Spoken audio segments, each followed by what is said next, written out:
Wacana amandemen UUD 1945 kembali mencuat setelah sidang tahunan MPR 16 Agustus lalu. Ketua MPR Bambang Susatyo melontarkan pernyataan soal perlunya pembentukan pokok-pokok haluan negara dalam pembangunan nasional. Pembentukan PPHN diusulkan menjadi kewenangan MPR sehingga diperlukan amandemen konstitusi. Untuk mewadahi PPHN dalam bentuk hukum ketetapan MPR sesuai dengan hasil kajian memerlukan perubahan Undang-Undang Dasar. Oleh karenanya diperlukan perubahan secara terbatas terhadap Undang-Undang Dasar Negara Republik Indonesia tahun 1945, khususnya penambahan wewenang MPR untuk menetapkan PPHN. PDI Perjuangan dan Partai Gerindra pun sempat menyatakan sikap terkait rencana amandemen terbatas UUD 1945.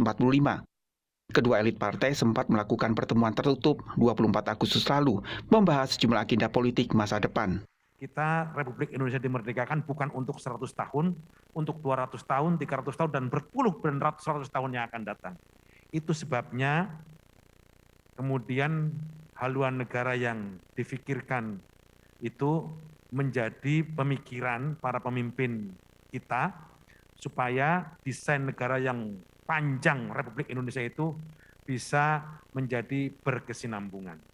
Dan karena itu hal ini tadi kita bicarakan, tetapi sekali lagi akhirnya kita menunggu beberapa hal yang sedang dipersiapkan oleh MPR. Terima kasih. Sementara itu, Sekjen PDI Perjuangan Hasto Kristianto menyatakan Ketua Umum PDI Perjuangan Megawati Soekarno Putri memberikan instruksi untuk slowing down pembahasan amandemen UUD 1945.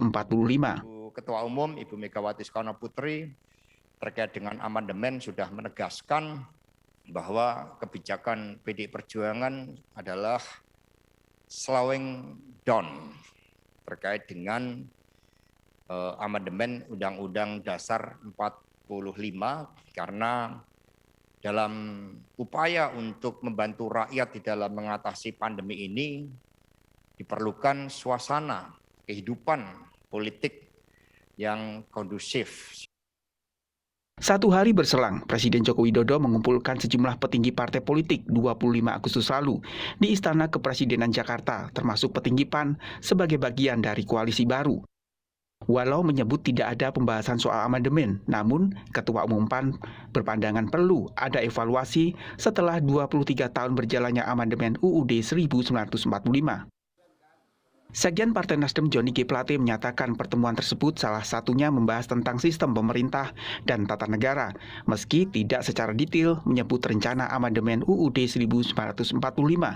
Terkait dengan ketatanegaraan, otonomi daerah, dan sistem pemerintahan sebagai akibat dari dampak COVID-19, di mana dibutuhkan sekali kecepatan-kecepatan dalam mengambil keputusan, tantangan-tantangan dari kebijakan-kebijakan sistem pemerintahan dan otonomi daerah yang kita saat ini sedang laksanakan.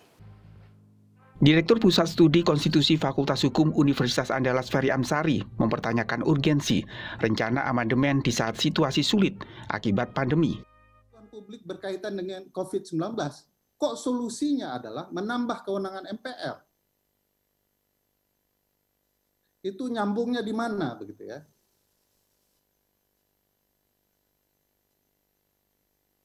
Kok begitu jauh antara keinginan publik dan kepentingan politik? Bukankah politik dirancang untuk menyalurkan kepentingan publik? Kalaulah kemudian para politisi atau teman-teman partai politik menyatakan bahwa PPHN itu dibutuhkan untuk melakukan keberlanjutan pembangunan.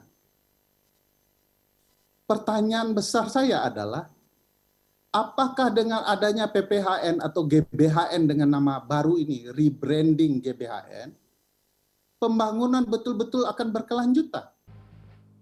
Amandemen harus dilakukan dengan batasan yang jelas dan harus berangkat dari kepentingan publik dan jangan sampai menyebabkan kemunduran demokrasi. Tim Liputan Kompas TV.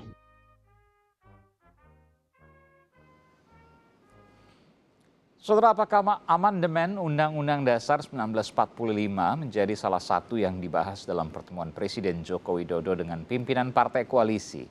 Lalu apakah amandemen Undang-Undang Dasar 45 ini muaranya ke wacana jabatan presiden 3 periode atau perpanjangan masa jabatan presiden?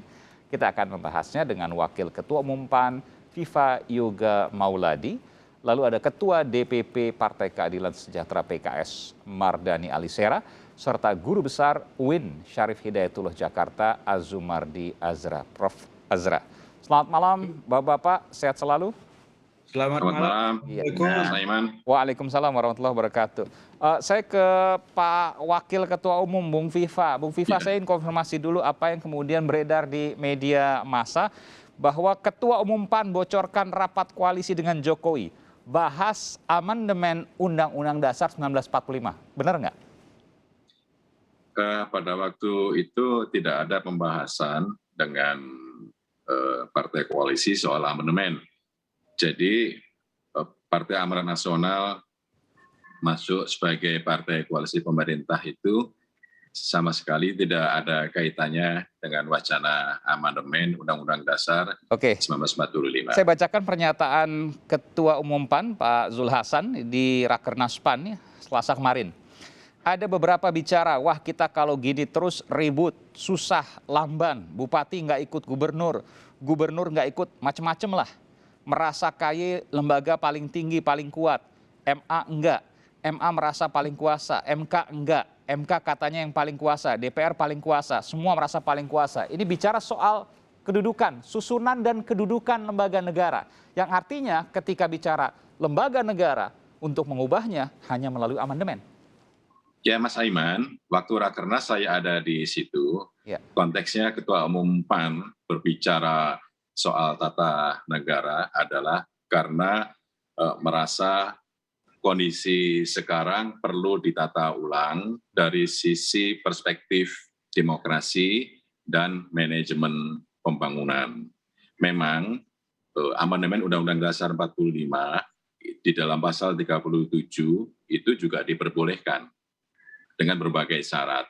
Ya. Tetapi artinya dengan kondisi saat ini di tengah pandemi COVID-19, pemulihan ekonomi nasional yang masih sedang bergerak terus, kemudian kita diadu-adu dengan wacana amandemen.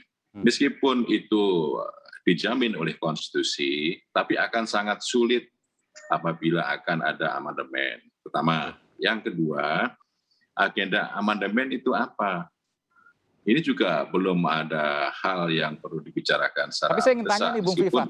Bung Viva kok beda suaranya sama Ketua Umum Partai Amanat Nasional sama Ketua Umum Anda? Oh tidak beda. Saya bacakan. Jadi perspektif sementara Ketua Umum PAN, Pak Zulhas, ini mengatakan kemarin juga nih, jadi setelah 23 tahun hasil amandemen itu menurut saya memang perlu dievaluasi. Artinya ujuk-ujuk setelah bertemu dengan Presiden, dengan pimpinan parpol koalisi, langsung mendorong untuk amandemen. Ya, Mas Aiman, saya ada di situ dan saya mendampingi Bang Zulkifli Hasan. Ya. Artinya secara konstitusional itu bisa karena dijamin di Undang-Undang Dasar 45 pasal 37, tetapi hal itu sulit untuk dilakukan. Di tengah situasi saat ini, pandemi COVID, pemulihan ekonomi nasional, belum lagi bicara soal aspirasi masyarakat yang belum tertampung, terus bagaimana dengan aspirasi politik dari masyarakat seluruh Indonesia, ini akan menimbulkan sebuah hal, konflik horizontal, perbedaan wacana. Jadi kita akan mengulangi lagi sebuah perdebatan yang menurut saya tidak produktif. Jadi misalnya tadi soal wacana, perlu dievaluasi. Periode segala macam. Iya, saya ke Bung Mardani Alisera. Tadi pertanyaan saya beberapa ke Wakil Ketua Umum PAN, Bung Viva Yoga Mauladi telah saya sampaikan. Apa yang bisa dicatat dari sini, Bung Mardani? Yang pertama tentu kita harus husnuzon, apa yang disampaikan benar. Berprasangka baik, ya. Ya, walaupun ketika Undang-Undang Revisi KPK ujungnya kayak gini tuh Aiman, senyap-senyap tiba-tiba jadi, ya. Kemudian Undang-Undang Cipta Kerja, ya, yang Omnibus Law, senyap-senyap tiba-tiba jadi, ya. Jadi pandangan kami hati-hati mengangkat tema amandemen. Jadi Anda prasangka baik tapi curiga gitu? Tidak curiga, hati-hati itu tidak curiga ya Mas. Apa dong? Bahasanya apa nih? agar betul-betul memandang masalah ini secara seksama ya. Karena boleh jadi amandemen ini seperti membuka kotak Pandora. Yang benar Aiman, ini tentang PPHN, pokok-pokok haluan negara. Teman-teman PDIP punya niat baik, yaitu ketika orkestrasi negara kesatuan tuh antar satu presiden kepada presiden yang lain tuh jangan sampai berubah-ubah, jangan mensana in poresano. Oke, logikanya di mana Bung Mardhani? Kalau seandainya jadi amandemen untuk ngubah PPHN, pokok-pokok haluan negara, kan nggak utak-utik soal jabatan presiden. Di mana kemudian linkage-nya, hubungannya? Nanti sebetulnya begini Aiman, ketika tadi saya bilang amandemen itu seperti membuka kotak Pandora, boleh jadi niat awalnya PPHN, tetapi ketika ngelihat syarat-syarat itu sangat mungkin dilakukan oleh rezim yang sekarang gitu loh. Karena pertama sepertiga yang mengajukan anggota MPR itu 273, kalau PAN masuk nih kan, itu cukup itu gitu loh. Nanti 2/3 yang hadir, 50% plus 1. Nah, jadi tetap harus hati-hati dan seksama. Ya. Karena bahkan 2/3 pun cuma kurang 3 dari DPD, cuma butuh 3 orang dari DPD, selesai itu semua. Anda mengatakan itu? Nah, itu yang harus lebih baik jadi diskursus publik ketimbang nanti kita menyesal mengotak-ngatik landasan dasar konstitusi kita. Yang itu boleh jadi mengubah arah yang tadinya demokratis menjadi tidak demokratis. Saya menangkap kekhawatiran Anda. Saya akan tanya ke Prof. Azumardi Azra. Apakah kekhawatiran itu berlebihan atau masuk akal? Mau ngubah Undang-Undang Dasar 45, PPHN aja, nggak akan mungkin nyentuh-nyentuh di jabatan presiden? Ya, yang pertama tentu saja mengubah konstitusi sih boleh-boleh saja. Saya bilang di koran Kompas, konstitusi itu bukan kitab suci ya, jadi yang tidak boleh diubah. Tapi kalau konstitusi boleh. Nah, cuma saya kira kita pertama harus lihat timingnya itu ya. Tadi udah dibilang oleh Bung Viva Yoga Mauladi bahwa sekarang lagi musim pandemi yang tidak selesai ya kan, yang masih parah lah. Yang kedua dari Pak Mardhani tadi ya. Tidak ada batas-batas yang jelas. Saya menegaskan juga di dalam wawancara itu bahwa kalau mau amandemen harus jelas hitam di atas putih ya kan. Tidak cukup hanya pernyataan Ketua MPR yang bilang hanya terbatas pada PPHN ya kan. Nah, PPHN itu sendiri sebetulnya vis-a-vis kalau diperhadapkan dengan presiden itu juga bermasalah. Itu menempatkan kembali MPR itu di atas presiden ya kan, tidak setara. Jadi MPR kembali menjadi lembaga tertinggi negara, dialah yang memberi arahan kepada presiden ya kan. Itu juga jadi masalah. Yang ketiga itu masalah lain, Prof. Tapi kalau kemudian saya tanyakan, adakah kemungkinan membuka kotak Pandora seperti yang dikhawatirkan oleh Bung Mardhani tadi ke pertambahan masa jabatan presiden? Mungkin nggak itu? Sangat mungkin. Di mana logikanya? Sangat mungkin. Itu salah satu wakil ketua MPR Pak Syarif ya dari Partai Demokrat, ya Syarif Hasan juga mengisyaratkan seperti itu ya dalam percakapan dia dengan presiden, walaupun tidak secara eksplisit ya, tapi ya isyaratnya arahnya ke sana gitu. Dan presiden ujung-ujungnya terserah kepada MPR gitu.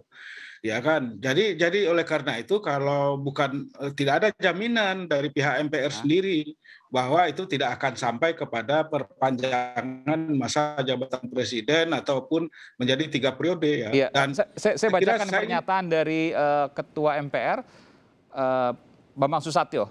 Ya, Mas Bambang menyatakan bahwa ini tidak akan membuka kotak Pandora, ini disampaikan pada waktu sidang tahunan MPR 16 Agustus lalu. Karena semua akan ditulis fokus, ditulis terbatas dan tidak bisa keluar dari usulan itu. Saya kira tidak ada jaminan. Saya kira harus diingat apa yang dibilang oleh Pak Mardhani tadi. Dalam beberapa kali proses legislasi, rakyat itu dikibuli saja. Dikibuli? Benar. Ya. Maksudnya gimana? Itu sejak dari misalnya perubahan Undang-Undang KPK. Kita lihatlah hasilnya KPK sekarang ini kan. Wakil ketuanya ya didenda cuma segitu itu. Itu ya saya kira itulah hasil dari konspirasi pemerintah dengan DPR. Kedua juga Undang-Undang Minerba. Dan yang ketiga Omnibus Law. Yang saya kira sampai sekarang pun PP-nya, peraturan pemerintahnya nggak keluar-keluar. Dan kalaupun dibikin PP-nya itu disembunyikan dari publik gitu kan. Jadi juga jadi itu bukan tidak akan terulang, bisa terulang. Ya. Terulang pernyataan yang tajam dari disampaikan oleh Prof. Azra. Nanti saya akan tanyakan kepada Bung Viva yang sekarang sudah masuk partai koalisi. Betul ya Bung Viva ya? Masuk partai koalisi ya? Ya, PAN sekarang menjadi partai. Nggak jadi anak nakal lagi, nanti di reshuffle loh. PAN tidak pernah jadi anak nakal. Oke, saya sebutkan tadi ini pernyataan yang tajam dari dari Prof. Azra yang selalu jernih gitu ya, melihat dari sebelumnya dulu pendukung Pak Jokowi, sekarang mengkritik Pak Jokowi secara proporsional tentu, kalau ada dukungan, kalau ada kritik. Tapi tadi sampaikan tajam sekali bahwa rakyat dikibuli. Lalu ada konspirasi antara pemerintah dan DPR. Akankah dua hal ini terulang? Saya akan meminta pendapat Anda, Bung Viva. Selepas jeda, saya akan segera kembali. Tetap bersama kami di Sapa Indonesia Malam.